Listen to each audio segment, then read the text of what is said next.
All right, how's everybody doing today? Hotep, hey, this is Michael Imhotep, founder of the African History Network, host of the African History Network show. It is Saturday, July 27th, 2024, and we are live. So I wanted to come on for a few minutes and talk about my new 12-week online history course that starts up today. Ancient Kemet, the Moors, and the Ma'afa, Understanding the Transatlantic Slave Trade, what they didn't teach you in school. So I wanted to do a overview, do a class preview of this class, and some people have been asking me when am I going to teach the class again. So class is going to start today as soon as I finish this broadcast. It's going to be each Saturday, 4 p.m. Eastern Standard Time. Okay. Now we have the class lesson plan at our website, AfricanHistoryNetwork.com, AfricanHistoryNetwork.com. So when you register for the class, you'll see the class lesson plan there, and you can download the class lesson plan also. We deal with thousands of years of history and what leads up to the transatlantic slave trade taking place. I do a PowerPoint presentation. We have book references, articles, video clips, so you'll never look at history the same way again. If we look here at the class lesson plan, we can't start studying our history in slavery, even when we study the transatlantic slave trade, which is important to study. We can't start in 1619 or in the 1440s when the Portuguese get involved in the transatlantic slave trade. We know the transatlantic slave trade starts about 1441 with the Portuguese. We have to understand the history chronologically. We have to understand the history chronologically and deal with the 800-year occupation of Europe by the Africans known as the Moors, who enter into the Iberian Peninsula, today known as Spain and Portugal, from North Africa in 711 AD. They go through Morocco in 711 AD. This course not only deals with the transatlantic slave trade, but thousands of years of history that leads up to the transatlantic slave trade taking place. So I do a PowerPoint presentation. We have book references, articles, video clips, excerpts of interviews that I've done with some of our scholars like Professor James Small, Professor Kabahaya Walter Kamene, Renoka Rashidi, Tony Browder, etc. So, and this information is PG-13, so you can use this with your children also. You don't have to buy any of the books if you don't want to. I'll show you excerpts of the book on the screen, but they're good to have for your own personal library. All right. And also, I'm going to show you some of the slides that we show in the class as well. Okay. How's everybody doing? Give us a thumbs up, give us a heart, give us a like on this broadcast, and invite your friends to tune in also. If we go here to the PowerPoint presentation here quickly.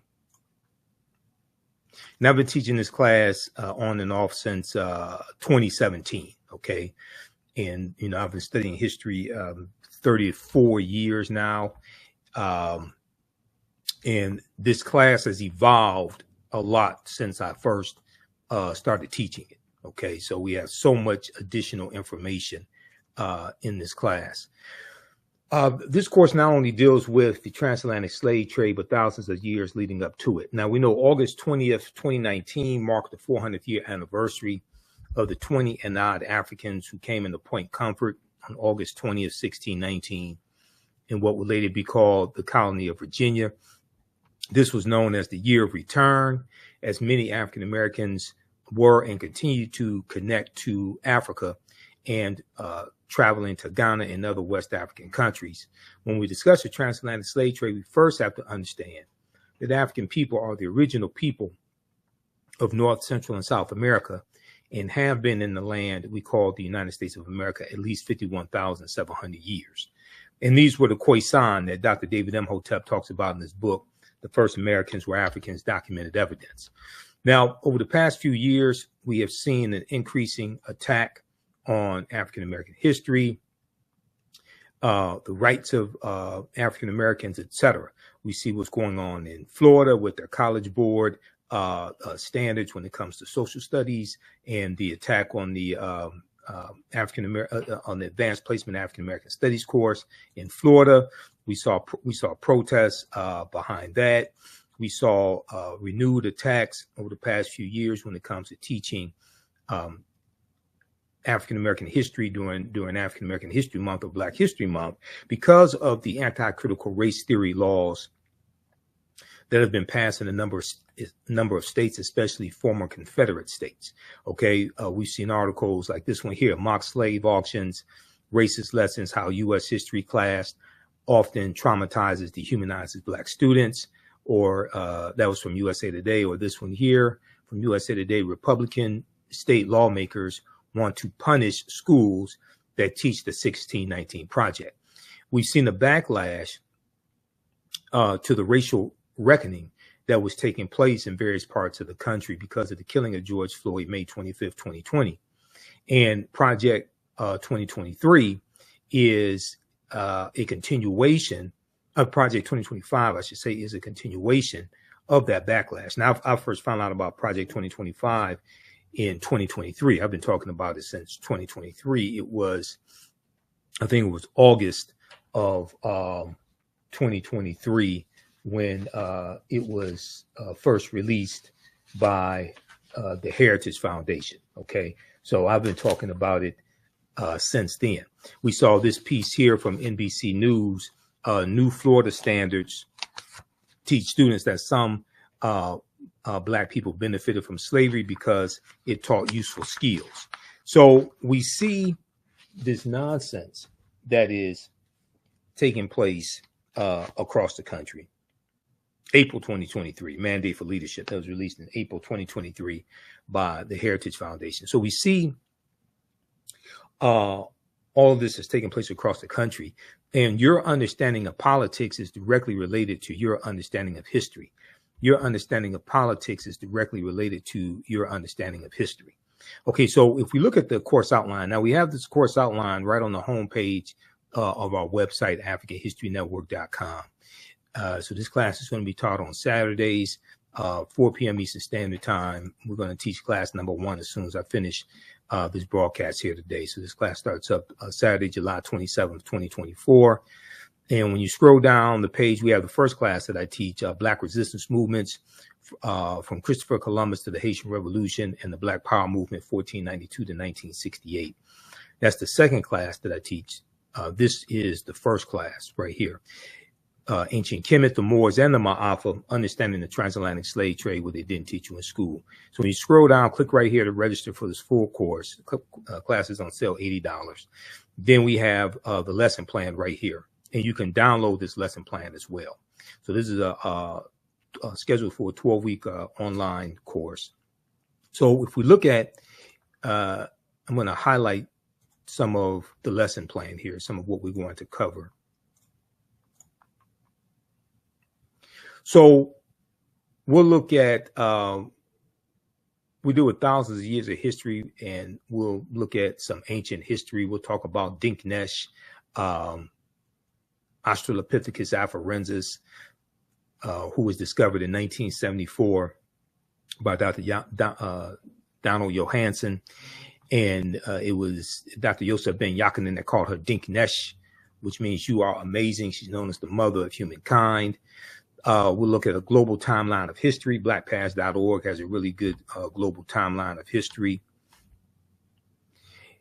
We'll look at things like the Berlin Conference, 1884, 1885, to try to get a good understanding of this chronology of history. So during the overview of the class, during class number 1, I'll try to lay a foundation and look at some different periods of time for us to get a better understanding of history and how this chronology of history plays out. And when we have these discussions, you know, I understand that people come to the discussion with different levels of understanding of history, okay, different levels of understanding of history. So that's why it's important to try to lay a good foundation.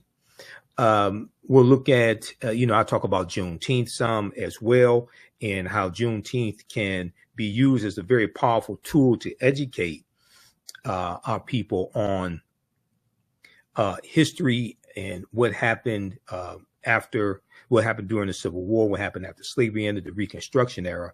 But also we have to protect the history of Juneteenth and correct the history of Juneteenth.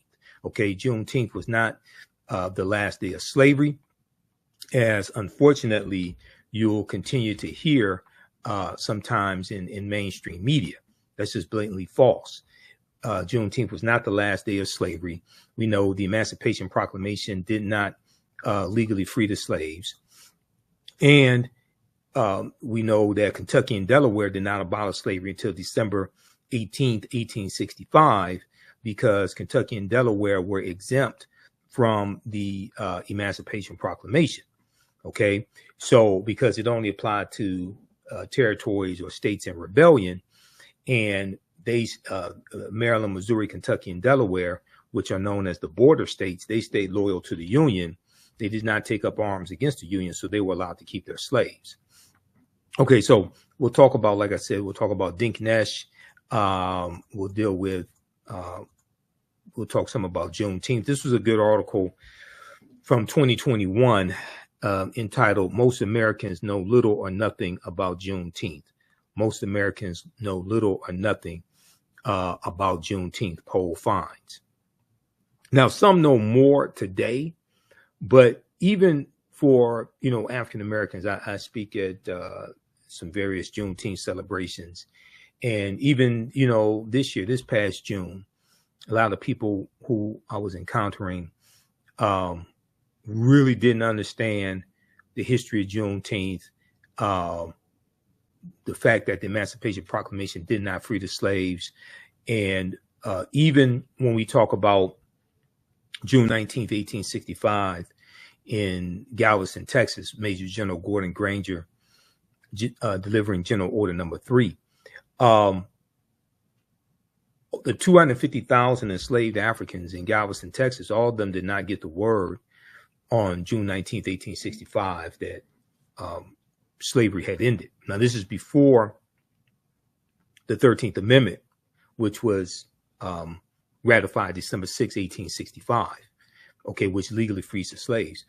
But it's going to take Major General Gordon Granger and his approximately 2,000 Union troops, almost all of them African-American men. It's going to take them almost 1 year to go all throughout Texas and physically bring Texas back into the Union. It took military force to do this. So different cities in Texas get the word on different dates, that those African Americans are going to get the word on different dates that they were free. Okay, it's going to come to Houston, Texas. That's going to be on June 20th, if I remember correctly. June 20th, Houston, Texas. June 20th, Austin, Texas. June 23rd. Okay. All of them did not get the word on June 19th. June 19th is the agreed upon date to commemorate Africans in Texas getting the word that they were free. But that's not the date that everybody found out. And we know that there were some slave owners who kept their slaves until 1866 as well. Okay, so it's a deep history, but Juneteenth gives us an opportunity to force into a national conversation a history that Republicans are passing laws in various states to suppress the teaching of that history. Okay, so this gives us an opportunity to correct the history of Juneteenth and protect the history of Juneteenth. And we know that Project 2025 is going to continue the misinformation and continue to attack the teaching of the civil rights movement, African-American history to various extents, the history of slavery, etc. All of this is connected. Okay, this did not come out of a vacuum. This is all a white backlash to any perceived periods of advancement that African Americans make. And we see that we can trace really the beginning of a lot of this going back to September 2020, when Donald Trump did a executive order banning critical race theory in when it comes to training for federal employees. This was September 2020 that Donald Trump signed this executive order, and this is going to be 6 months before Christopher Rufo, the conservative activist Christopher Rufo, before he did his series of tweets in March 2021, talking about how conservatives wanted to redefine critical race theory. So if you look at this, and they wanted to make it an umbrella term to deal with anything that they didn't like about race, racism, the teaching of African-American history, things like this. They wanted to redefine the term critical race theory. But very quickly here, and see, once again, your understanding of politics is directly related to your understanding of history. So we have to understand that politics is the legal distribution of scarce wealth, power, and resources, and the writing of laws, statutes, ordinances, amendments, and treaties, their adoption, interpretation, and enforcement. So this article from NBCnews.com, how Trump ignited the fight over critical race theory in schools. Republican lawmakers across the country have proposed bills to ban critical race theory in K through 12 schools. Here's what that really means. Well, critical race theory is not taught in K through 12. So they're just making this up to create a straw man attack, to just create a false target so that they can then get laws passed that they already wanted to get passed. Okay. This article is by Shar Adams from May 10th, 2021. And the part that I want to focus in on here in this piece talks about Donald Trump. The proposed policies mimic former President Donald Trump's September memo, September 2020 memo ordering the Office of Management and Budget to stop funding,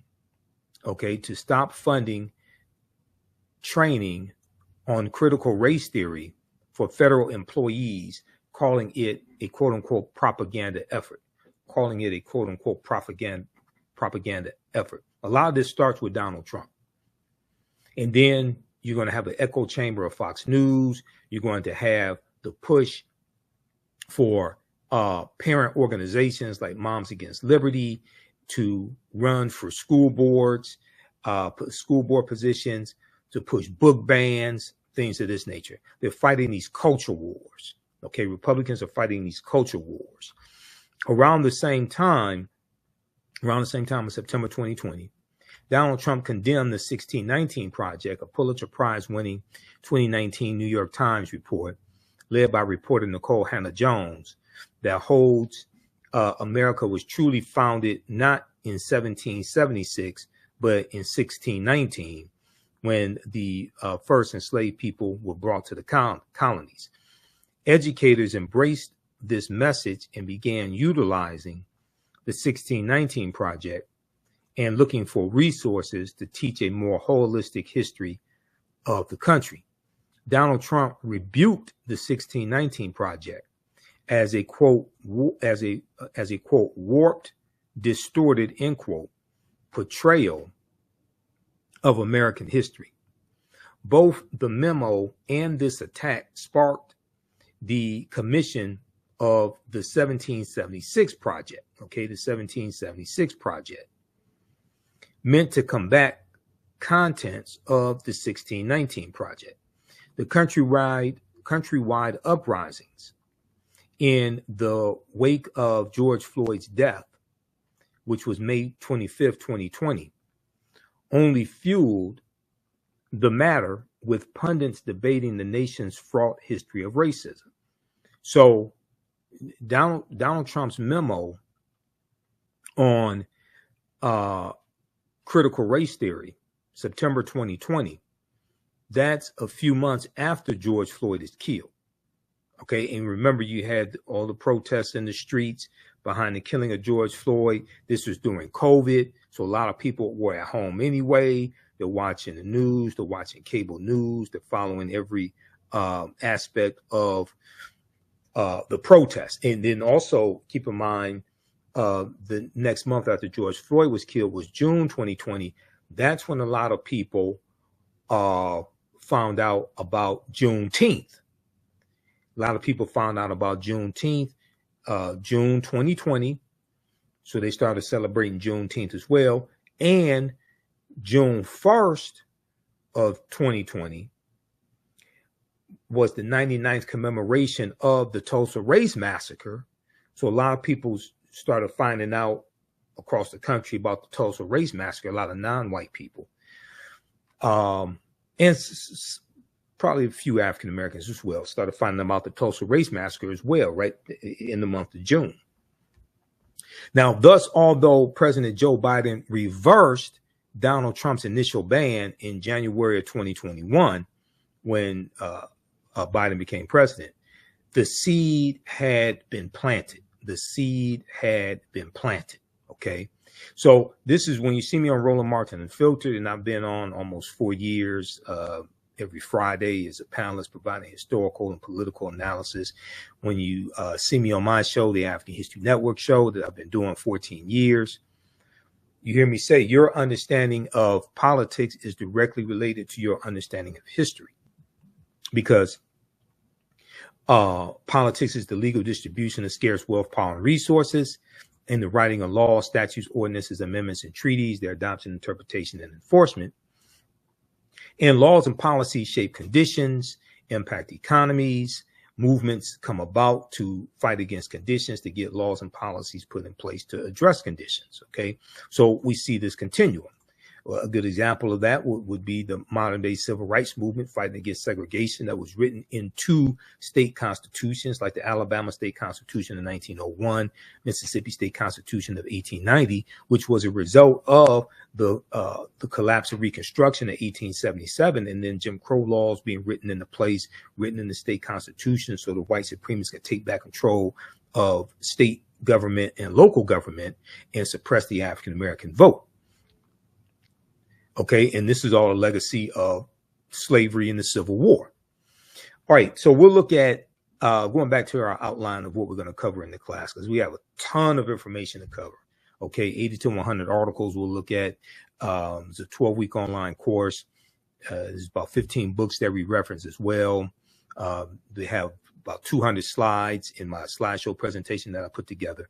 We'll talk about Imhotep, the world's first multi-genius, father of medicine. Imhotep means he who comes in peace in the ancient Middle Eastern language. We'll look at the dating systems of BC and AD, popularized by the English monk Bede, the Venerable Bede. It's important to understand dating systems, whether you're talking about BC, AD, or BCE, before the Common Era, or CE, Common Era. We'll talk some about the 1619 Project, and much of what we've been told about the 1619 Project is wrong.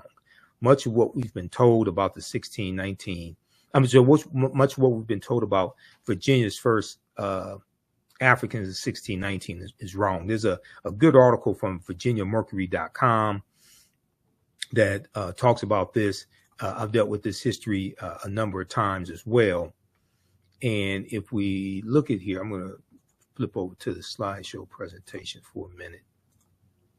Because one was not talked about is the fact that African people were here going back at least 51,700 years. These were the Khoisan, who come from Southern Africa, and they're the ancestors to the Ainu and the Twa, okay? And they go all around the world. 1526. Before 1619, there was 1526. This is 93 years before Jamestown, Virginia. A really good article from the Washington Post. Before 1619, there was 1526. The mystery of the first enslaved Africans and what became the United States. Spanish explorers brought 100 slaves to a doomed settlement in South Carolina or Georgia. Within weeks, the subjugated revolted, then vanished. Okay. Then when we look at this piece here, now this is a historical marker at Point Comfort in Virginia, and it says first Africans of Virginia, and it says the first documented Africans in Virginia arrived. Let me see. Let me go to Let me look directly at my slide. The first documented Africans in Virginia arrived here in August 1619 on the White Lion, which was a pirate ship. The White Lion, as English privateer, an English privateer based in the Netherlands. Colonial officials traded food for the 20 and odd Africans who had been captured from a Portuguese slave ship. Now, the Portuguese slave ship was the San Juan Batista. That was the name of it, the San Juan Batista. Among present-day Hampton's earliest African residents were Anthony and Isabella. Their son, William, who was born about 1624, was the first child of African ancestry known to have been born in Virginia, okay, circa 1624. Many of the earliest Africans were held as slaves, but some individuals became free. A legal framework for hereditary lifelong slavery to Virginia evolved during the 1600s. The United States abolished slavery in 1865. So if we codified slave laws didn't exist in 1619 in the colonies and what will become the 13 colonies. First colony to have codified slave laws is going to be Massachusetts, 1641. In chapter 2 of Before the Mayflower by Lerone Bennett Jr., Lerone Bennett Jr. Lays his history out. And my copy of Before the Mayflower is here somewhere in the office. But if we look here at this article briefly from VirginiaMercury.com, I'm going to pull this up here. So how's everybody doing today? How you like this type of information? Are you learning anything? Give us a thumbs up. Give us a heart. Give us a like on this broadcast.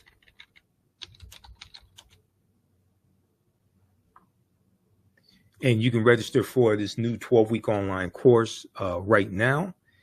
We're going to have class number 1 today. This starts up Saturday, July 27th, 2024. So we're going to jump into class number 1 as soon as I finish this class preview.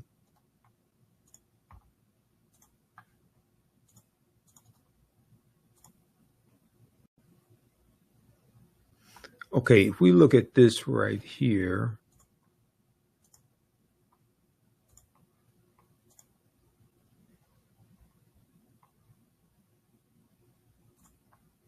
much of what we've been told about Virginia's 1619 first Africans is wrong.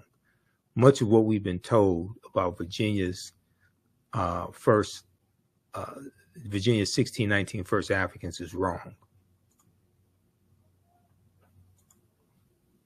This is from August 11th, 2019. I'm not going to go through the whole thing.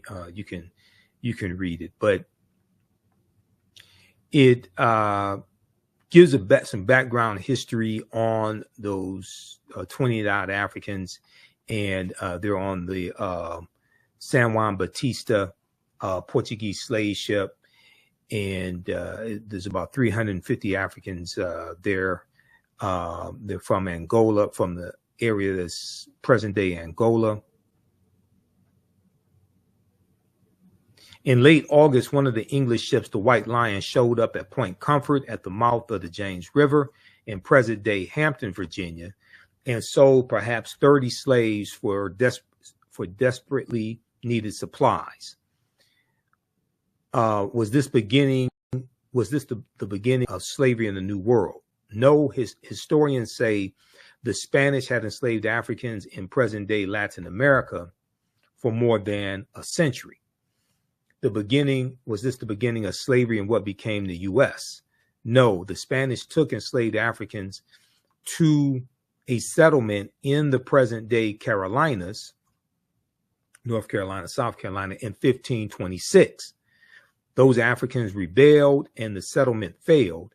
Also, the Spanish took African slaves to St. Augustine, which, unlike the Jamestown colony in Virginia, still thrives in 1565.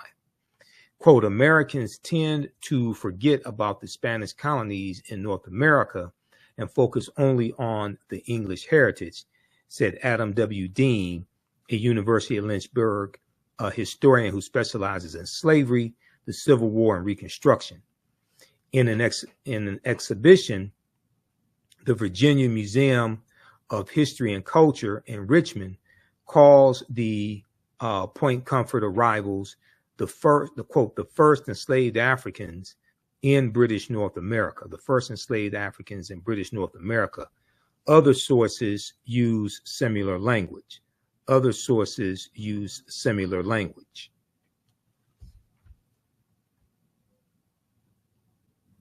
Then that's the best description. Not really, said Beth Alston, a Hampton historian, a Hampton History Museum historian who wrote a 17-page report on the 1619 Africans. It turns out that enslaved Africans were taken to English-controlled Bermuda, part of North America in 1616, okay, Beth Alston said. Then what kind of first was Point Comfort's 1619? Here are all the qualifiers that have to go with that. The first documented Africans to arrive in mainland English America. Okay, so read the rest of this right here. But a lot of what we know about the 29 Africans in 1619 in Point Comfort, which was it was actually Hampton, Virginia, not Jamestown. A lot of what we have been taught, a lot of what we think we know is wrong.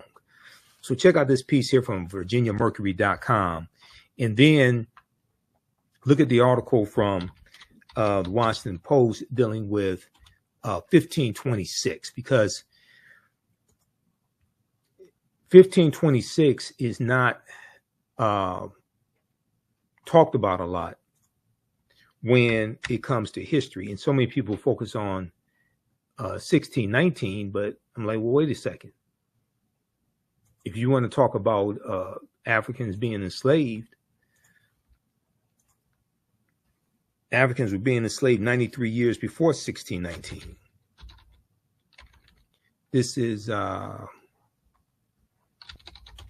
before 1619. There was 1526. Let's get this up. This is from the Washington Post.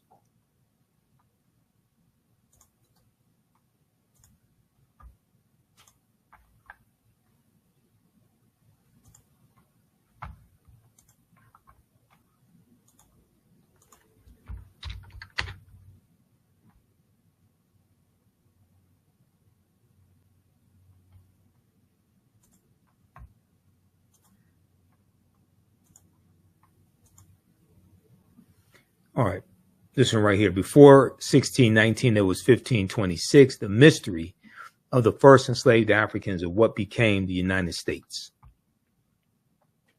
Spanish explorers brought 100 slaves to a doomed settlement in South Carolina or Georgia. Within weeks, the subjugated revolted, then vanished. Now, this is from, what year is this? This is from September 7th, 2019 by Jillian Brockhale for the Washington Post. Really a good article. And I'll constantly hear people talk about 1619. But notice when people talk about this, very few mention 1526.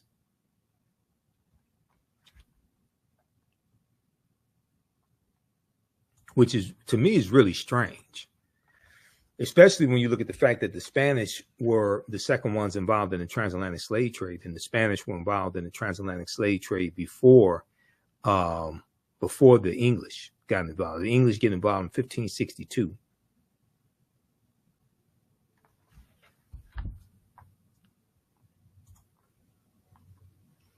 All right, let's continue. I want to go back to the class outline here. All right, so we'll look at some of the history of 1619 and 1526. We'll look at the language spoken in the film Black Panther, because the film Black Panther is something that we study in the class as well, as the film Black Panther relates to African culture, African language, and African history. Okay, it's a powerful movie on multiple levels. Okay, the film Black Panther.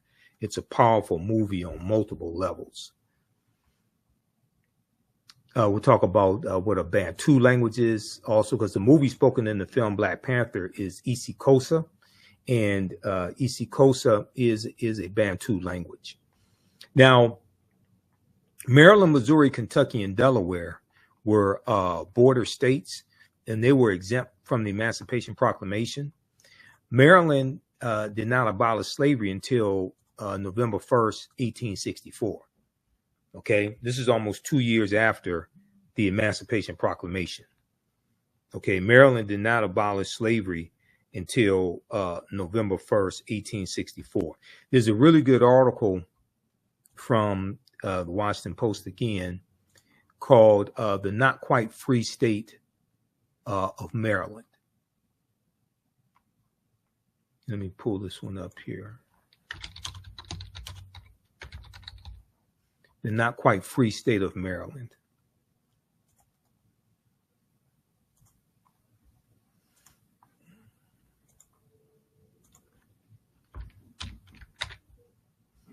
And this is one of the articles that we'll look at in the class. I use this in this class and my second class on Black resistance movements, looking at history 1492 to 1968.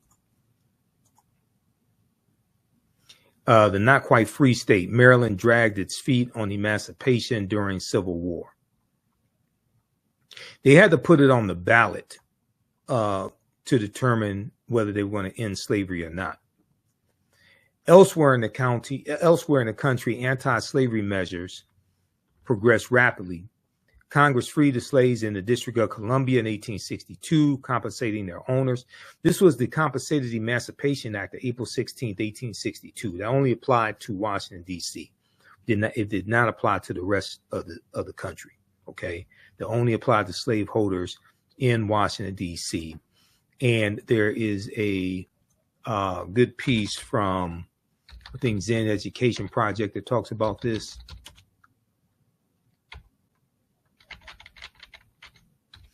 This also came up when I did my presentation for the Detroit Reparations Task Force, March 2nd, 2024 as well. But Zen Education Project has a piece on this, and Senate.gov also, official website of the U.S. Senate. The Emancipation Proclamation, which freed the slaves in the states that seceded, went into effect on January 1st, 1863, but Maryland did not act until 1864 when it held a referendum. And even then, the outcome was not at all certain. The vote tipped in favor of abolition only after the absentee ballots of soldiers fighting for the North were counted. The final tally was 30,174 in favor of freeing the slaves to 29,799 against freeing the slaves. Okay, so it's only about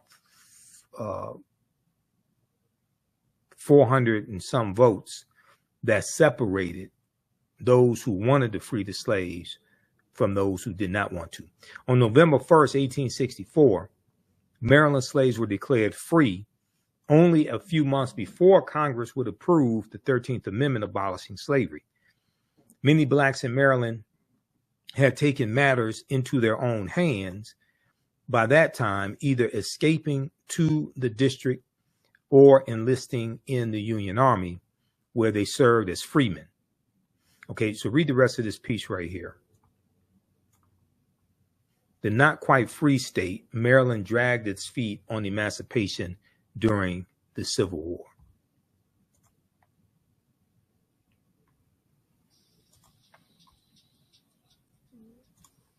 All right, and let me see something. Hold on.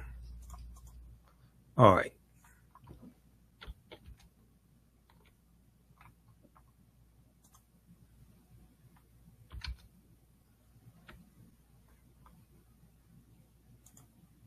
Okay, let's continue. I want to go back to the course outline here.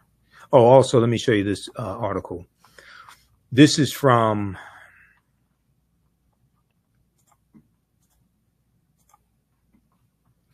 this piece is from Senate.gov. Senate.gov is the official website of the U.S. Senate.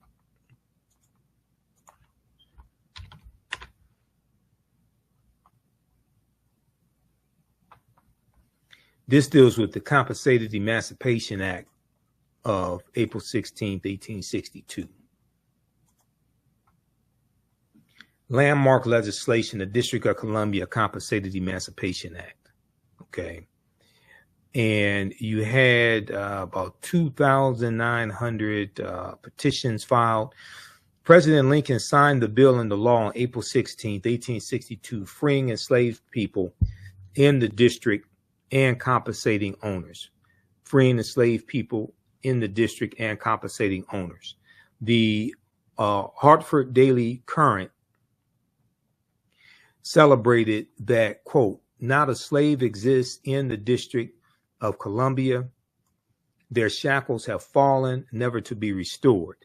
In the months following the enactment of the law, commissioners approved more than 930 petitions, granting freedom to 2,989 former enslaved people. Yeah, 2,000, almost 3,000 were freed.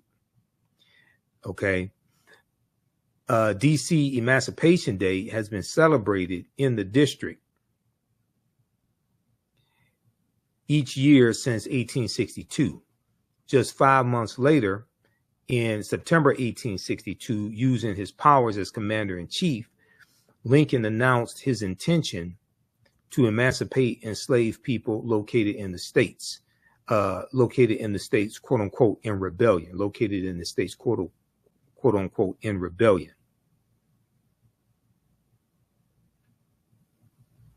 On January 1st, 1863, the Emancipation Proclamation granted freedom to enslaved people residing in Confederate states not occupied by Union forces.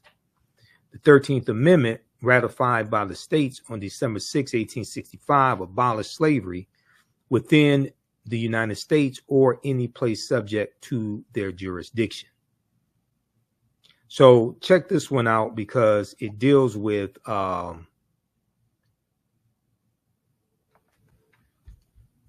it really deals with correcting a lot of misinformation about history. Now, there were February 22nd, 2024 on MSNBC, Tremaine Lee talked about his podcast dealing with reparations, and it can be found at msnbc.com. And in his podcast, he talked about you had 5 or 6 African-American slave owners in Washington, D.C., because most of them owned family members. They were buying family members out of freedom. They were buying family members out of slavery, I should say. And they submitted petitions, and they were granted reparations for their slaves also. So you'll have these exceptions to the rule.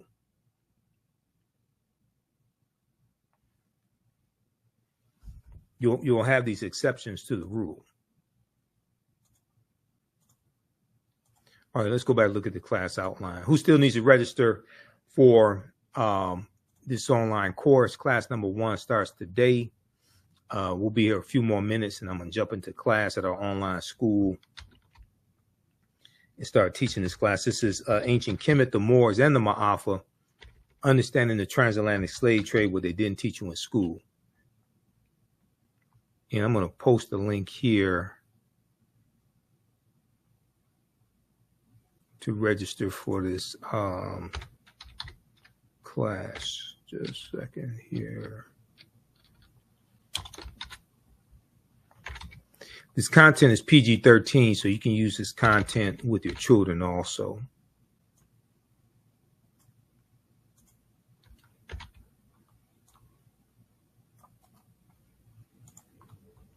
So we do the sessions live. All the sessions are archived and recorded. You can go back and watch it anytime. So a year from now, 2 years from now,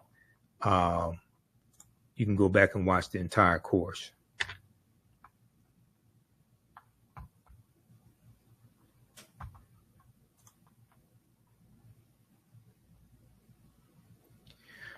All right, so we'll deal with the language spoken in the film Black Panther, which is Isikosa. We'll talk about what the word Wakanda means. Wakanda is a real word, and we see it in the Omaha, Ponca, and Sioux Indian languages. We'll look at the real-life African and indigenous inspirations behind the folklore that we see in the film Black Panther. Also, Malcolm X, March 29th, 1964, when he delivered the Ballad of the Bullet in Washington Heights, New York. Malcolm X used the term African American. I don't know why people think that the Reverend Jesse Jackson created the term African American. That's just blatant nonsense. This is what happens when you don't understand history. He reintroduced the term African American, but he did not create the term African American. I don't know why people would think that. So I did this post on Facebook in February of 2024. I think it was February 7th. And I said, did you know Malcolm X used the term African American in the Ballad of the Bullet? Oh, on March 29th, 1964, but also April 3rd, 1964. No, Reverend Jesse Jackson did not create the term. No, the Reverend Jesse Jackson did not create the term African American.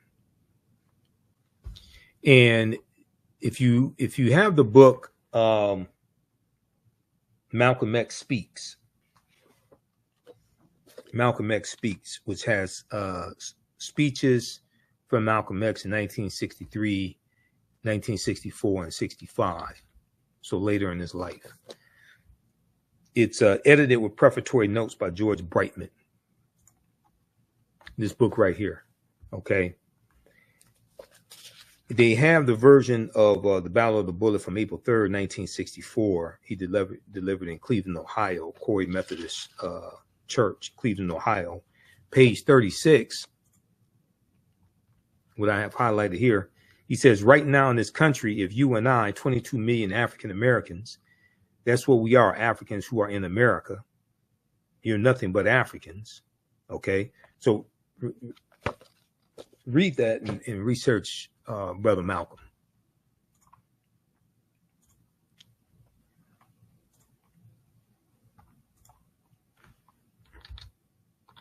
I want to go back to the timeline here.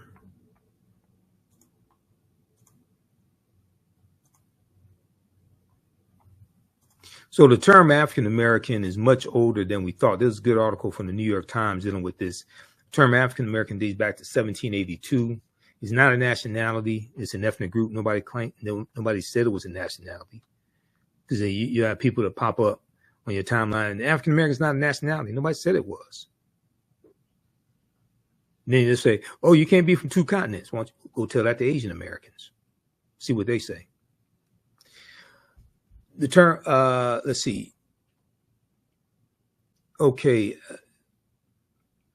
So we do it. The pyramid principle that I use in my classes, that two of my teachers, Dr. Linda Jeffries and Professor James Small, use when they teach as well. This right here. Let's go back to the PowerPoint presentation. So this is Dr. Francis Cress Welsing that wrote the ISIS papers, Keys to the Colors. I interviewed her 3 times on the African History Network show. I did this post back in, July 2023, when they had the Essence Music Festival, okay, the Essence Music Festival, and Megan Thee Stallion performed, and there was a lot of social media discourse about it and a lot of articles written. And I posted this meme here with a quote from Dr. Welsing, because unfortunately, I saw Megan Thee Stallion's performance. Essence Music Festival, they broadcasted live on Hulu in prime time, Hulu Live. and it was horrible. It was horrible. Dr. Wilson said that we're the only people on this entire planet who have been taught to sing and praise our demeanment. I'm a bitch, I'm a hoe, I'm a gangster, I'm a thug, I'm a dog. If you can train people to demean and degrade themselves, you can oppress them forever. You can even program them to kill themselves, and they won't even understand what happened. Now, she was a psychiatrist. Okay. So if you're not familiar with Dr. Frances Cress Welsing, she's an ancestor now. I was at her memorial service in Washington, D.C.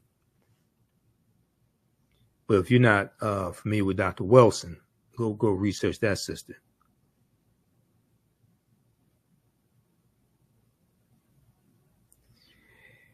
And there was this article here from okplayer.com. India Ari criticizes Megan Thee Stallion and Janelle Monáe for sexual essence festival performances. Go read that.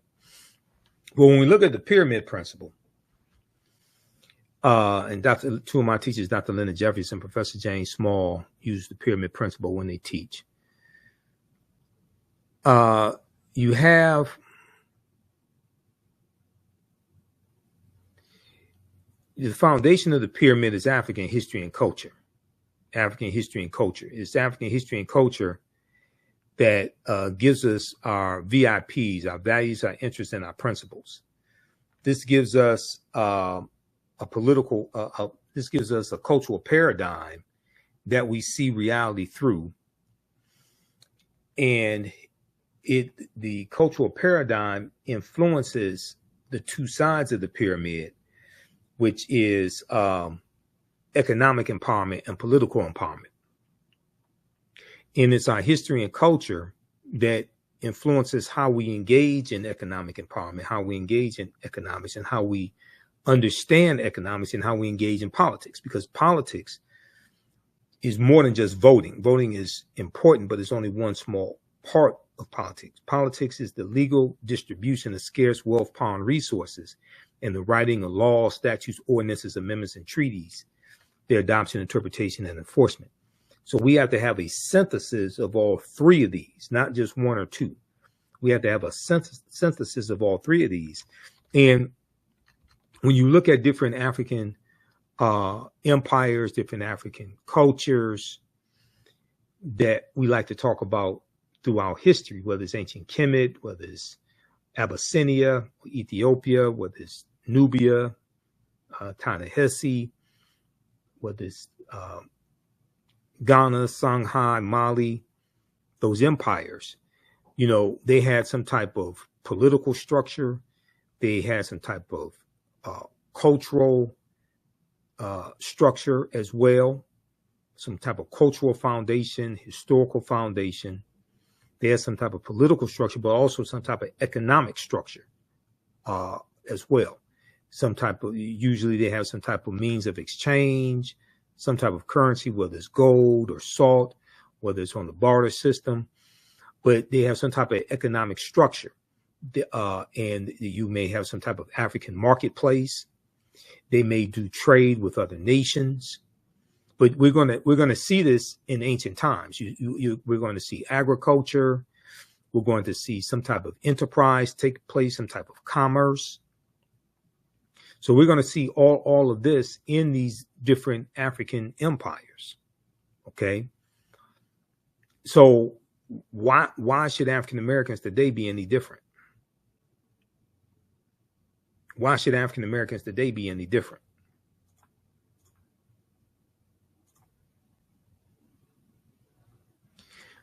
We'll look at excerpts of the book. You know, I'll talk about Dr. David Imhotep, who's a friend of mine. He's an ancestor now. We know he passed away in 2023. But his groundbreaking book, The First Americans Were Africans, Documented Evidence, he lays out this history, and his book contains 713 footnotes, and thoroughly documenting an African presence in the land we call the United States of America, going back at least 51,700 years ago. And he cites a archaeological discovery by Dr. Albert Goodyear made in Allendale County, South Carolina in 2004. And they found 13 different types of evidence thoroughly documenting an African presence in this country, going back at least 51,700 years ago. They found artifacts, architecture, campsites, carvings, Egyptian writings, footprints in lava, genetic M174D haploid groups dealing with DNA and genetics, linguistics, paintings, scales, skeletons, structures, and tools. Okay. So here's a picture of Dr. Albert Goodyear. Now, this is a good article from November 18, 2004, from ScienceDaily.com, called New Evidence Puts Man in North America 50,000 Years Ago. New evidence puts man in North America 50,000 years ago. Radiocarbon tests of carbonized plant remains, where artifacts were unearthed last May along the Savannah River in Allendale County by University of South Carolina archaeologist Dr. Albert Goodyear, indicate that the sediments containing these artifacts are at least 50,000 years old, meaning that humans inhabited North America long before the last ice age. Now, when you have archaeological discoveries that contradict the Clovis culture theory that modern man was in North America only about going back to about 13,500 BC or so, okay, about roughly 15,000 years ago or so. When you have archaeological evidence that disputes that, the establishment in archaeology pushes back on that and really tries to subvert that information. But African people were here going back tens of thousands of years, long before 13,500 BC. So these Africans would have been the Khoisan, who have the oldest DNA on the planet. An October 2012 genetic study published in Science magazine found that the Khoisan in Southern Africa are the oldest ethnic group of modern humans, with their ancestral line originating about 10,000 years ago. The Khoisan, formerly called by the derogatory term Bushmen, are genetically unique, and no other currently known population has separated so early from our common modern human ancestor, according to the report. Now, here are a couple of Khoisan women. Okay. The Khoisan live mainly in Southern Africa, in territories spanning Botswana, Namibia, Angola, Zambia, Zimbabwe, and South Africa. They are largely divided into two groups: hunters and gatherers, the Sans people, and keepers of the livestock, known as the Khoi people. Now, Sara Baartman, Sartre J. Baartman, Hottentot Venus, okay, was Khoisan. Okay, she was Khoi from Southern Africa. And we know she was sexually exploited, abused, paraded around in freak shows in the early 1800s in Europe. Okay. The Khoisan languages include the distinctive click sounds that are not found in the languages of their neighbors. There's a good article from AtlantaBlackStar.com, 5 groups that prove the first humans were black. This is from AtlantaBlackStar.com. Okay, so check that out. All right, so how you all like this type of information? Give us a thumbs up, give us a heart, give us a like on this broadcast. Visit our website, AfricanHistoryNetwork.com, AfricanHistoryNetwork.com, so you can register for this full 12-week online history course. And I'm getting ready to, as soon as I finish this broadcast, we're going to jump in the class in my online school and start teaching class number 1. So these classes will be on Saturdays 4 p.m. Eastern Standard Time. We're running a little behind schedule today. So I had to get everything set up. But go to our website, AfricanHistoryNetwork.com, scroll down the page. You'll see the second class that I teach, Black Resistance Movements, Christopher Columbus, the Haitian Revolution, and Black Power Movement, 1492 to 1968. We do that on Sundays, 4 p.m. Eastern Standard Time. So click right here to register for the second course. You can register for the course bundle for both classes on sale for $120. Click right here to register for the course bundle. This content is PG-13, so you can use this with your children also. I don't do a lot of cursing. It's nothing like that. It's a very visual class. So we have 200 slides in the PowerPoint presentation, video clips that we look at, book references, 80 to 100 articles. And then, we have class number 1 of Ancient Kemet, the Moors, and the Ma'afa, Understanding the Transatlantic Slave Trade. Click right here to register for that. And the class lesson plan is here for the full course. You can download the class lesson plan. Okay, so there's a ton of information that we cover in this class. I'm just giving you a brief overview. Okay, so have you all learned anything so far? How do you all like this type of information? And who still needs to register for this class? So when we scroll down, we look at some of the other content that we'll cover. We'll look at archaeological discoveries that keep causing the scientists and archaeologists and paleontologists to push the timelines back. And these are archaeological discoveries that show an African presence in parts of the world earlier than people thought.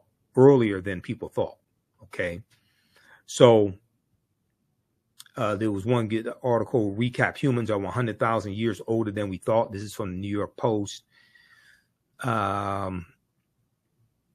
We'll look at the lost city. There were 2 lost cities of Egypt. One, dazzling Aten, which was discovered a few years ago, but then also Tanis Heraklion, which was discovered about 2013. Tanis Heraklion, the lost city of Egypt.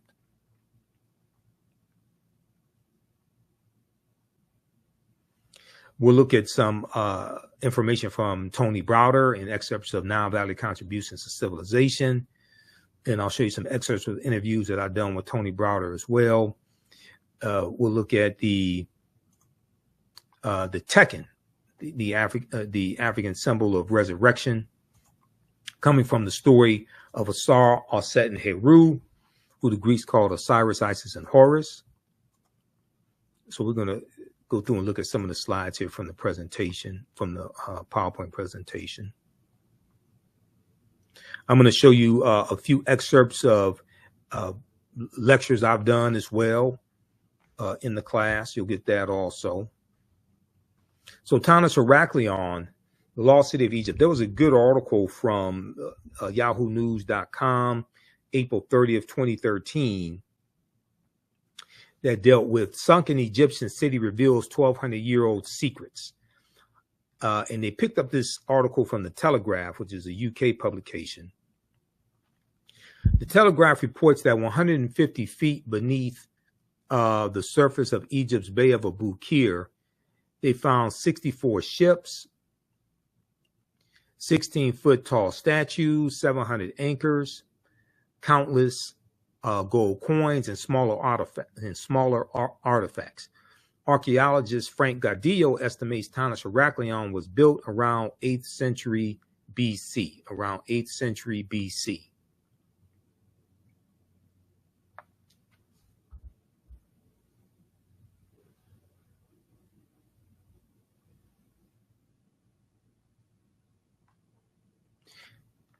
Here are a couple of the statues that they found at the bottom of the sea.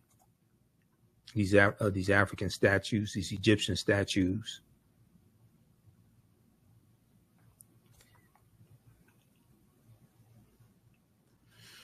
This was a good article dealing with an archaeological discovery from out of Morocco, June 7th, 2017. We're older than we thought. New find pushes human origin back 100,000 years. We're older than we thought.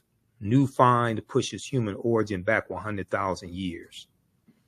Modern humans evolved much earlier than previously thought, researchers reported Wednesday. New discoveries at a rich site in Morocco show modern humans were hunting and probably cooking game animals 300,000 years ago, 100,000 years earlier than scientists have believed until now. 100,000 years earlier than scientists have believed until now. New discoveries and new dating methods show that, in fact, many of the bones belong to modern Homo sapiens, and they lived as far back as 300,000 to 350,000 years ago. So the deeper they dig, the blacker the planet gets. Okay, the more research they do, the older we get.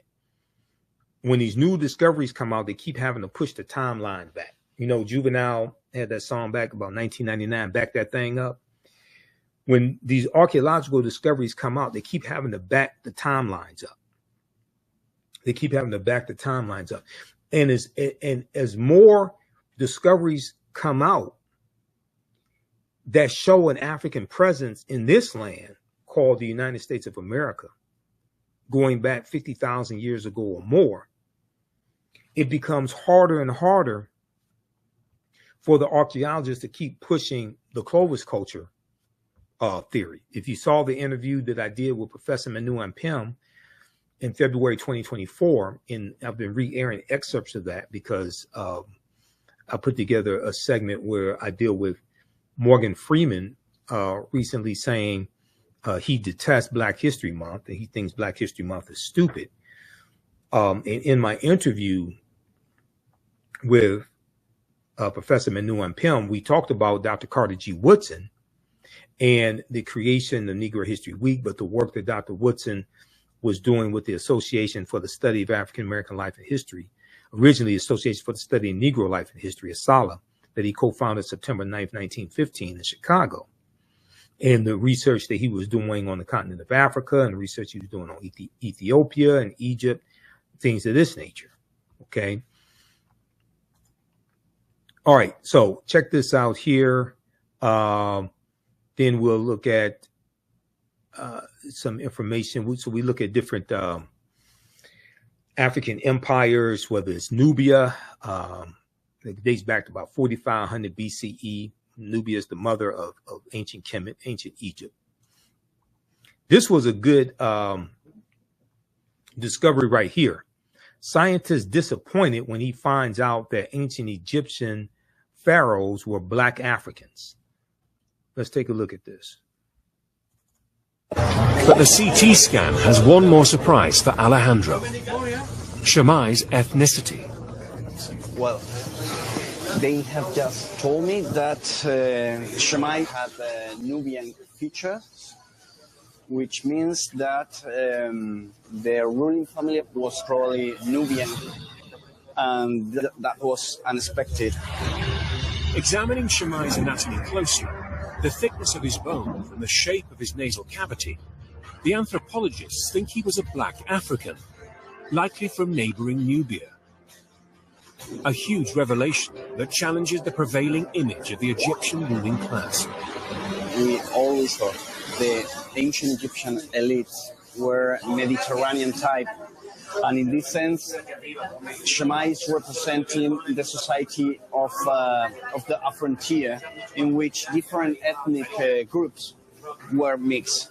At the end, it doesn't matter the color of your skin. Shammai was Egyptian.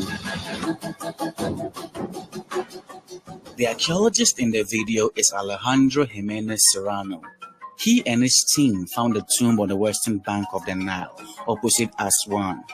And as you might have heard, the mummy was called Shammai. So who was Shammai? Not much is known about him, but the little that we know is that he was an ancient Egyptian official who... Okay, so now he's saying it doesn't matter the color of your skin. But what happened was they proved that he was Africoid. They proved that he was African. And when things like this are revealed, it just turns the archaeological world upside down. Now, this discovery, this is another discovery. Let me show you this right here. This was a video that Tony Browder sent me. after I interviewed Tony, April 2023. We dealt with the importance of Nile Valley contribution, the importance of Nile Valley history. Okay. And we used 2 books in the class from Tony Browder. You don't have to buy any of the books if you don't want to, but you should buy them to support Tony's work. But we used 2 books in the class from Tony Browder. Nile Valley Contributions to Civilization is one of them. And then also Egypt on the Potomac is another one. But Nile Valley Contributions to Civilization is, where's it? Where are my books? I put it on the shelf here. Right here. Okay. I had the bookshelf behind me. I had to rearrange some things in the office, put a bookshelf behind me because I had stacks of books on the floor here. Okay. Nile Valley Contributions to Civilization by Tony Browder. This is one of the best books dealing with African history. So Tony sent me this video that I'm going to show you. And what I did was I added to this video an excerpt of an interview that I did with Professor James Small. When I interviewed Professor James Small dealing with the Woman King, the movie The Woman King. Okay. And Professor James Small talks about what happened to the African Egyptians, the Black African Egyptians. Okay, what happened to them? Let's take a look at this video here. And this is from my YouTube channel, Michael Imhotep, Imhotep. We're now very happy to be joined by our next guest, Dexter Caffey, the founder of Smart Eye app, who recently learned of an eye-opening discovery of his own ancient past, all thanks to a DNA test. He is joining us now by Zoom from Atlanta. Hello, Dexter. Hello, Emily. How are you? It's so good to see you. Last time was here in Israel. We got to get you back here, but we'll have to settle for Zoom now. You have such an interesting history. Please explain what made you do a DNA test, and then what happened when you found out all of a sudden that you're related to Ramses III? That's a great question, Emily. Well, about a year and a half ago, I traveled to places like Israel, France, and different places like that. And so what happened was people would always ask a normal question, where are you from? And I would say the States, United States. And the people I saw in France would say, no, where are you really from? And I said, the States. That's all I know. And so that question stuck with me for a long time. And I just said, where am I actually from? I mean, I know I'm American, but where my DNA is from? And so I said, well, let me take my DNA test. It was a 23andMe DNA test. And I took the test, and I was shocked when I saw the results. It came back, and it showed that I was actually a direct descendant of the Pharaoh Ramses III. And I knew nothing of the pharaohs. Didn't know much about Egypt, but everything you hear about, Bible stories and things like that. So for me, it was a huge shock, and that's how I found out about it. Wow. So obviously you took it deeper and deeper. You saw all of these synchronicities in looking at images of the pharaoh, how much you and even your brother look like them. And your own company has like an eye logo that looks like the Eye of Horus, unconnected to any of this. So what did this open up for you in terms of your own knowledge and learning about this? I remember I was actually laying in my bed on Christmas Day, 2021, and I was going through my 23andMe DNA test, and that's when I saw that I was connected to the Pharaoh Ramses III. And again, I knew nothing of this situation. And so I looked up a sculpture of the Pharaoh Ramses III, and when I saw the sculpture, I literally screamed. And my wife said, Dexter, what's wrong? I said, this guy from 4,000 years ago, we look just alike. And she said, Dexter, wait a minute. There were no pictures from 4,000 years ago. I said, no, his sculpture was the Pharaoh Ramses III. His sculpture, we look like identical twins. And she said, let me see it. She saw it. She said, oh, my goodness. And then I continued to go over different sculptures, looking online. And I saw the sculpture that looked just like my brother. If you could show that on the screen, it'd be absolutely amazing. But it was, and I looked at the sculpture and I said, this looks just like my brother Joe. And I called my brother Joe and I said, I'm going to send you something. And he said, where'd you get that from? It looks just like me. I said, that's a sculpture of the Pharaoh Ramses III. And he said, oh my God. I said, that's over 4,000 years old. It looks identical, just like you. So we were blown away, completely blown away. And talk about the synchronicities. You know, it's funny how, you know, the universe speaks to us. So you have a company that with the eye is a logo. You even have a dog that's similar to the dogs of Pharaoh. What? As I kept digging more and more, I had a friend who's here in the States. He's from Israel, and he said, Dexter, he said, you know, your logo that you have for your company, the eye that you started like over 4 years ago, looks just like the logo from the Pharaoh Ramses III. I said, what are you talking about? What did they have? And they had the Eye of Horus. And I looked at it, I said, oh my goodness, they had an eye as their logo, and my company's logo was an eye. And again, keep in mind, Emily, I found this out about a year ago. But I had my company established for over 4 years before that, my startup. And so I just kept continuing. I said, this is crazy. We actually have the same image, logo. And so I kept digging further, and I found out that they had dogs called the Pharaoh Hound, which is in the same family as the dogs that I own called Whippets, which are sight hounds. So they run just as fast, chase small prey. That's what they were bred for. So, and then I continued to look at it further, and I said, wait a minute, what was the Pharaoh Ramses III's name? When I actually looked it up, it was, you know, they had different names, of course, but the name was Seti, S-E-T-I, Seti number 2. That was the Pharaoh Ramses III name. Seti number 1 was his father, the one that was the, you know, fought against Moses and the let my people go situation. So Seti number 2 was Pharaoh Ramses III.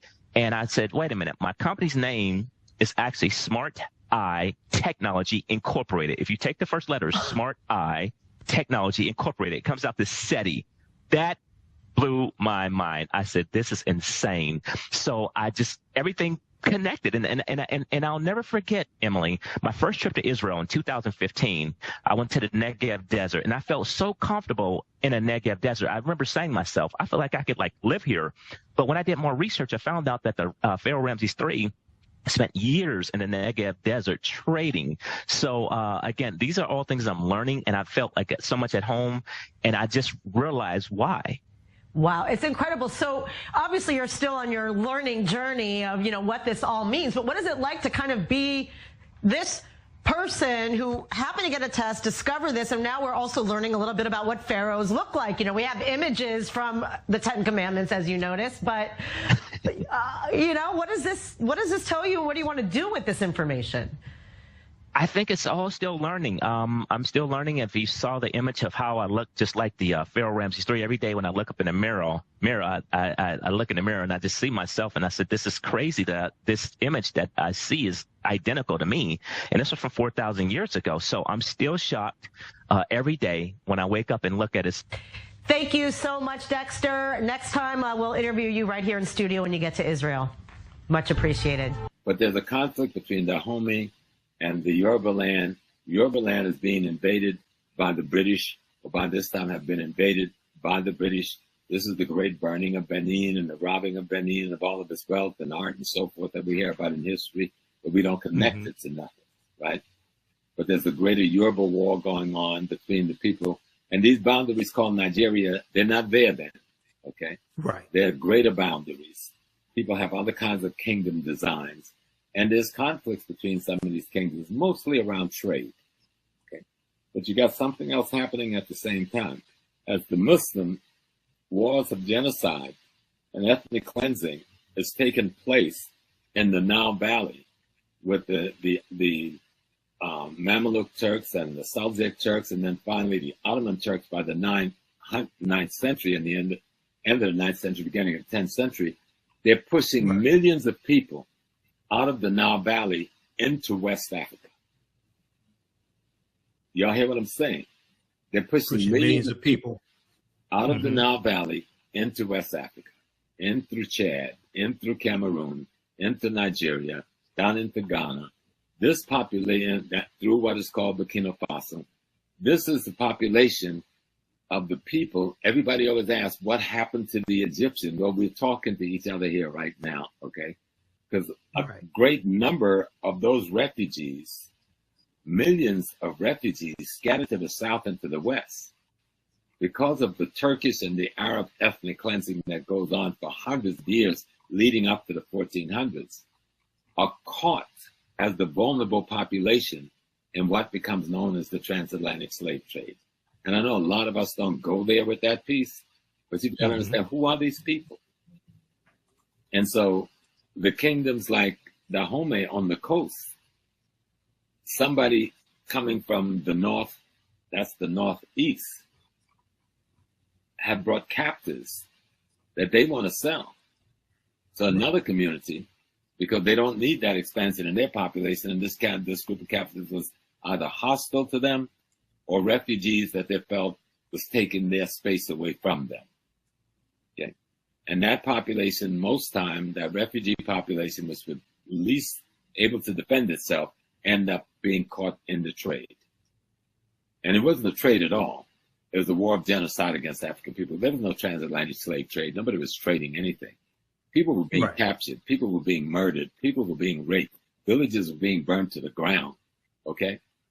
People were being slaughtered to get enough so you could make $200-300 in that day's money, which would be a couple of $1,000s in this day's money, or for one human being to do labor in the Western Hemisphere, where he was worked to death in 10 to 15 years and would be replaced with someone else, a process that went on for 400 years plus. All right, so look, that's going to do it for us. Be sure to visit our website. Okay, so there's an extra here. Clip from play. All right, so that's two excellent segments that I put together in one video, and that was a fantastic interview I did with Professor James Small dealing with The Woman King, the movie The Woman King. We did an extensive interview. It was about 2 hours back in 2022. So that's on my YouTube channel, Michael Imhotep, IMHOTEP. You can check that out. Okay. All right. So be sure to register. Be sure to visit our website, AfricanHistoryNetwork.com. Register for this new 12-week online history course. Class number 1 starts Saturday, July 27th, 2024.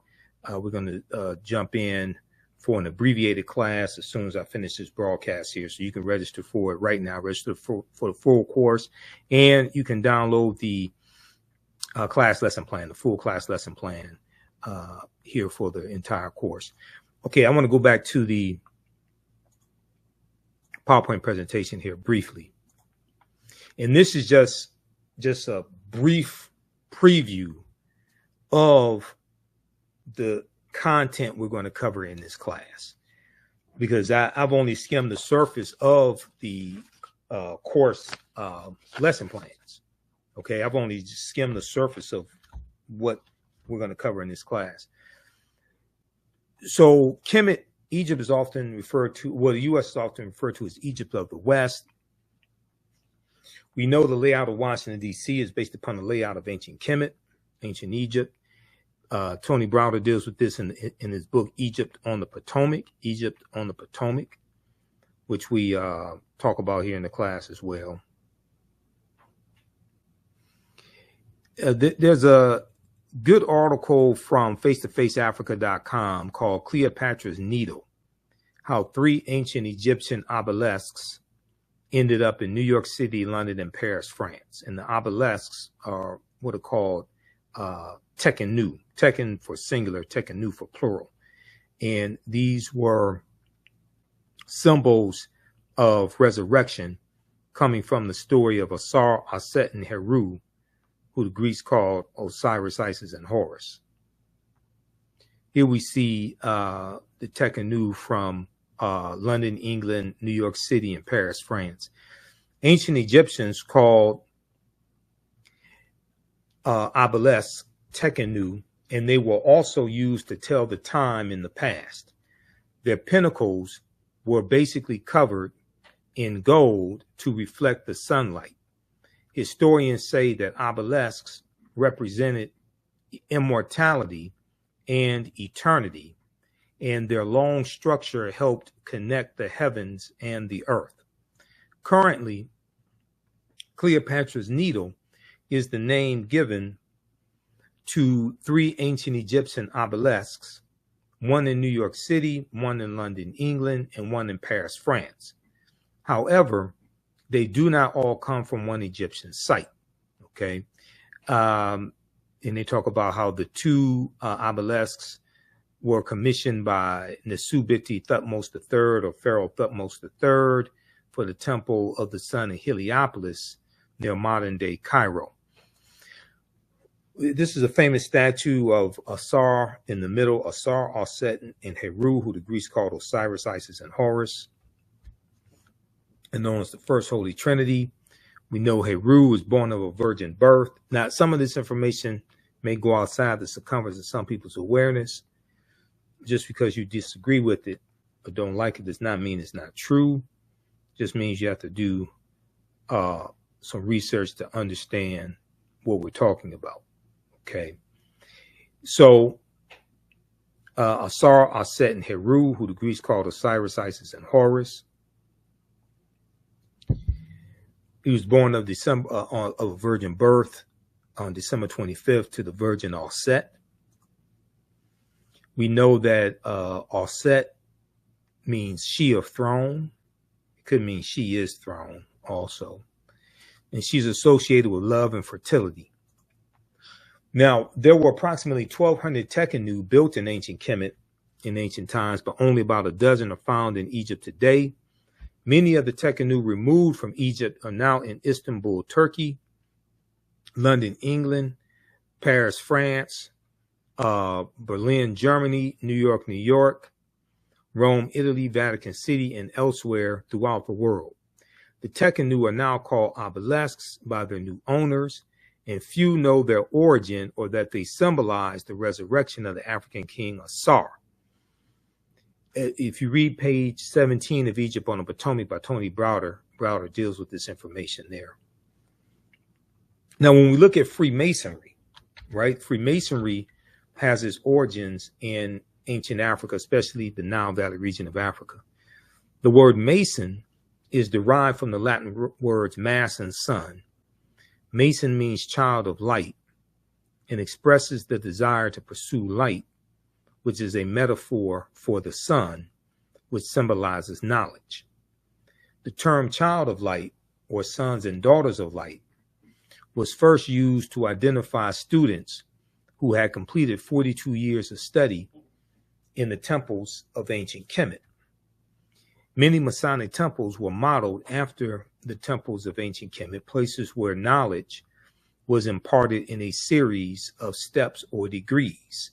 Okay, so the concept of going to a liberal arts school, or even the concept of liberal arts, comes out of the Nile Valley region of Africa.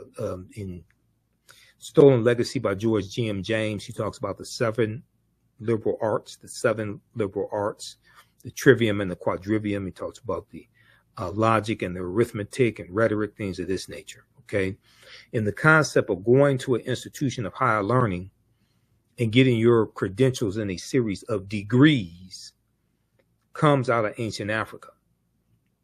But in the Grand Lodges, in their temples, you study for 42 years and you got 360 degrees of knowledge. Europeans learn less than 10% of what Africans taught them in the ancient Egyptian mystery system, ancient Kemetic mystery system. Europeans learn less than 10% of what the ancient Africans taught them. So the highest degree in Freemasonry is 33 degrees. Okay, 10% of 360 is 36. 33 is less than the 36. They learn less than 10% of what the Africans knew, the ancient Africans knew. Now, Masonic temples are considered houses of light or temples of learning, the Per-Ankh, the house of life. Okay, the term Mason, child of light, is a direct reference to the highest degree of the ancient Kemetic education system. The 33 degrees of instruction within Freemasonry represent a fraction of the 360 degrees of instruction that comprised the Kemetic system of education.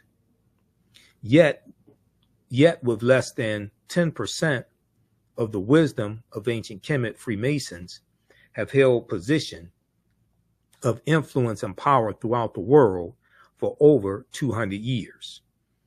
Okay, read page 33 of Egypt on the Potomac by Tony Browder. Also, 50 of the 56 signers of the Declaration of Independence and 13 of the 13 signers of the U.S. Constitution were Freemasons. And 4 of the first 5 U.S. presidents were Freemasons, and there have been 14 Freemasons who have been U.S. presidents altogether. Read page 18 of Egypt on the Potomac. So here's a famous statue of Aset and Heru, and then from Aset and Heru we get the Black Madonna and Child, and from that we get the White Mary and Jesus. As you have a rise in European powers coming out of the Dark Ages, going into like the 1400s, 1500s, as you have a rise in European powers, you start having a rise in the dominance of the European phenotype and a suppression of the African phenotype. And we're going to see this reflected in artwork. We're going to see this reflected in things like when Michelangelo paints the Sistine Chapel, okay, in the early 1600s, I think it was, he paints the Sistine Chapel. He uses his aunt and uncle as the model for Adam and Eve. We know that Europeans were worshiping the Black Madonna and Child even before the Moors go in.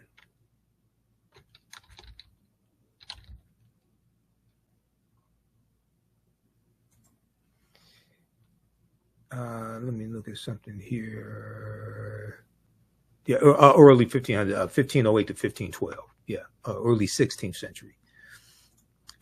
The Sistine Chapel is painted. Okay, I'm going to post a link here again so you can register for this course. We're going to wrap up here in a few minutes. I'm going to jump in so we can teach the first portion of this class.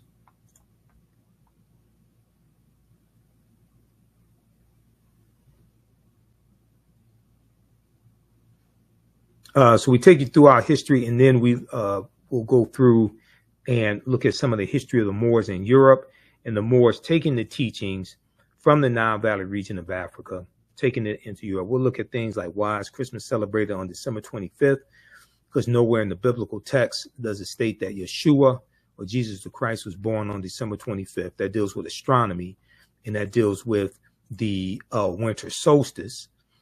And we know that the winter solstice is connected to Christmas being celebrated. Okay, and the winter solstice also is connected to the first day of winter. First day of winter occurs usually on December 20th or December 21st, right in that period of time. And December 25th marks an increase in the amount of sunlight. After December 21st, there's each subsequent day, there's an increase in the amount of sunlight. This all deals with astronomy.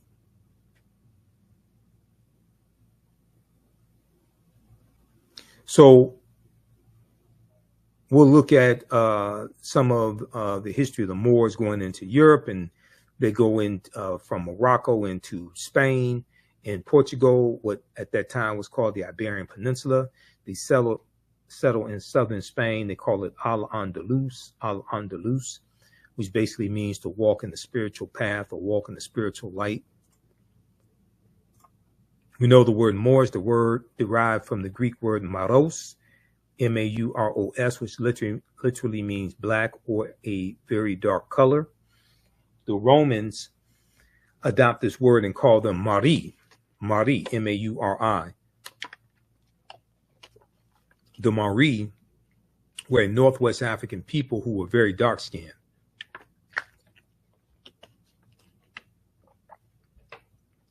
The Romans will refer to the region of Northwest Africa as Mauritania. Mauritania is Latin and means the land of the black-skinned people. You also see the term Marish, M-A-U-R-I-S-H, Marish. Now, Romans later adopt the word as a reference for the black-skinned inhabitants they encountered in Africa. If you look at pages 527 and 187, The Golden Age of the Moor, edited by Dr. Ivan van Sertima, he breaks down this history. So we'll go through and look at some of that history. We'll look at some history of General Tariq ibn Ziyad, who goes in, invades in 711 AD into the Iberian Peninsula, and Tariq and his army, they're going to defeat the Vandals and the Visigoths. So we'll look at some of that history. We'll talk some about the Queen Cleopatra VII as well, in the documentary series from Jada Pinkett Smith, African Queens, that and there was an installment that dealt with Queen Cleopatra. So we'll talk about that some as it relates to history. There's so much in the class that we deal with, and then we'll, as we go throughout history, look at this history chronologically. We also deal with Christopher Columbus, because Columbus is so important to understand, because Columbus helps lay the foundation for slavery, racism, capitalism, and the exploitation of indigenous people. When we look at where he goes on his 4 voyages, he never came to the land we call the United States of America. The closest he comes here is Cuba, which is 90 miles away, but he's going to conquer Hispaniola in 1492. That's where you have the Dominican Republic and Haiti. He conquers Jamaica, 1494, Puerto Rico in 1493. So he goes into the Caribbean and South America, Central America. He never comes to the land that we call the United States of America. But I mean, Columbus's voyages, that's going to lead to the Asiento de Negros, signed by King Charles V, or King Charles I, in August of 1518. Okay, that's going to lead to that. Okay, the Asiento. And we're going to read about people like Bartholomew de las Casas, Right Reverend Bishop Bartholomew de las Casas, who traveled on voyages with Columbus and kept a diary, and those diaries were turned into books.